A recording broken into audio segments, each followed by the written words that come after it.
Welcome to the step-by-step guide on turning off the tag cloud feature in WordPress. If you'd like to simplify your site's look, this tutorial will show you exactly how. First, open your browser and go to the WordPress homepage. In the top right corner, click Login. Then choose Continue with Google and select the Google account linked to your site. Once logged in, head to the Quick Links section. From here, click Edit Site to open the editor. You're now in editing mode. At the top of the screen, click the three dots icon. From the drop-down, select Preferences. In the Preferences menu, look for the Blocks section.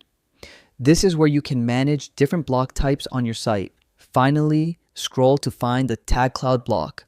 Switch it off, and the tag display will be removed from your site automatically. And that's it. You've successfully turned off the tag cloud in WordPress.